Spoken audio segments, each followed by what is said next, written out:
Hilltopians, to another episode of Hilltopia. Welcome to Hilltop Farms again. This is, again, we waited too long. We are again in the fall season already as leaves fall around us, which means I have not had a chance to really, well, I basically failed to give you an update. But at least we'll get a document of what happened this year. As you see, Michelle's plan is kind of coming in, although we do have some challenges we're working with. Things are filling in. We'll probably have to move some things. We'll have the rock roses growing really well. The Gunnera did a great job this year. Next year we'll get even bigger. I'm really happy with the geranium that's happening over here. The Persicaria come back. We even had the little Shisu come back. The Shisu basil come back. That just seeded. Unfortunately, our ambition to do maybe a more Mediterranean garden over here has kind of suffered somewhat. I think because this birch has grown up so fast and so quickly, what we're probably dealing with here is more of a woodland environment, so there will probably be some changes. But I do like what's happening here. And Michelle, she finally got her tall verbena, which is doing wonderfully well, although it's mildewing now, it's late in the season. It is spread about in a wonderful way. There are seedlings all over here which we can actually transplant.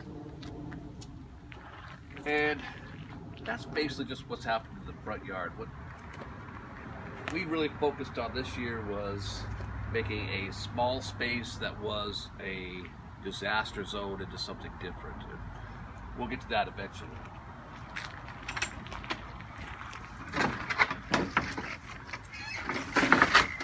In years past, this has kind of been the area that we've kind of focused on. And if you didn't know what this is a pheasant berry.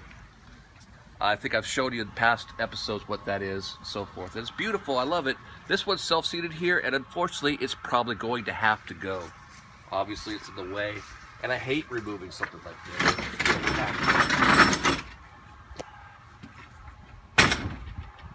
One of the thrilling things this year, I don't know if you guys remember, we planted a banana plant a couple years back, and I thought it was dead. But lo and behold, it survived. And I'm pretty excited about this. Hopefully this will survive another year. So this is the third year. Not very big, not very impressive, but as it establishes, I hope it will get even better. Unfortunately this year, last year's plant of the year was this cinnamon root, which I still love. It has that sort of big leaf, banana leaf, cana leaf foliage, but last year was up to here. This year, I think I gotta find a different place for it, because I've seen it in the neighbor's yards over there with like, where I got it from the neighbor. Theirs is like taller than me, so I gotta rethink that. I am liking how things are developing. I mean, space is still very much a very calm place to meditate, relax. I don't really have any new plants except for one plant to talk to you about, but unfortunately, it's hidden back here. And that's okay, I like getting back in the weeds. But we had a gift from a neighbor, well, actually from the Carter Rivera oyster cult, of this plant here called Fuki, which grows up to have this nice umbrella shape, and it's tall and it's perfect in shady woodlands, wet gardens, and it's hidden back here. But I wanted to show you that's where we planted their contribution. What happened though, I have to warn of the mystery of the Carter Rivera cult, oyster cult, is that, sorry spiders,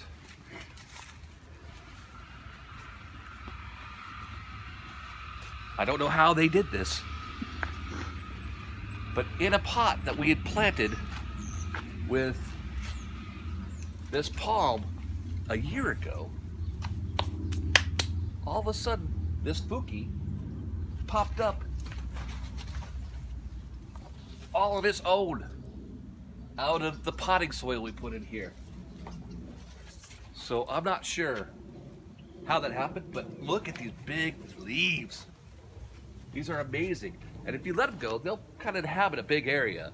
They can be kind of a thug, but I kind of like some plants that are kind of thuggish. Which brings me to this guy. I don't know if he's much of a thug, but he's going to grow about 20 feet tall, and he's going to spread over like a 10-foot diameter. And this is a rice plant, Tetrapanix. And we're just growing it in this little pot, this blue pot here for this season. But where it might go, we're not sure. We're thinking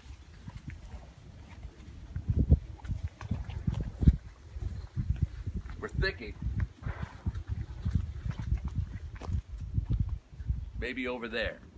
We're not sure. But this is one of those areas of destruction that we're still contemplating. And you can see that the chicken coop is kind of down. We got a debris field. We have to replace a fence. All this in time. The soil over here is horrible though. So it needs to be improved. We're going to be taking some of the material that dies from under these trees and burning up here a little bit. And you can see I've kind of done that back there. But that's not the part I really want to show you today.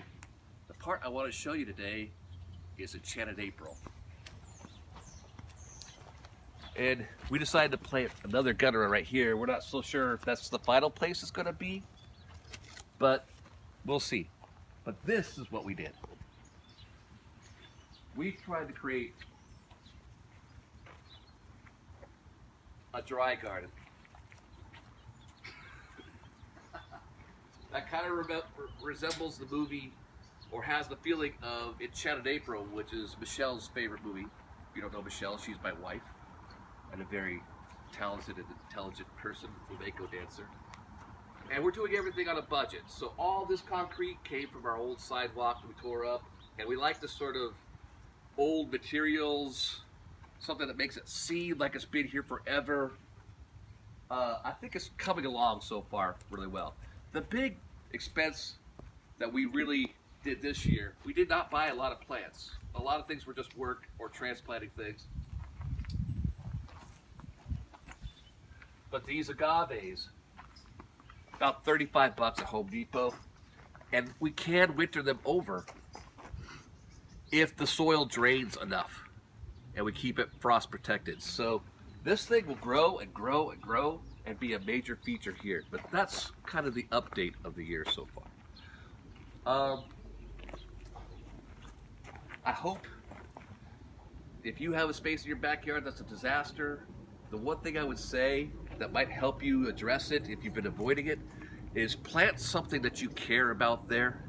The next thing you know, you won't be neglecting that area anymore. You'll start to take care of it a little bit. If we did that with all our problems as a society, who knows what would happen. Just plant something you care about in a place where you've been avoiding it. The next thing you know, you will take care of it. And I guess that's all for this year. I still plan on visiting some other people. And I still want to see other people's gardens and show them off. I just got to find some time where camera girl's available because I don't like doing the selfie stick thing. Until next time, adios.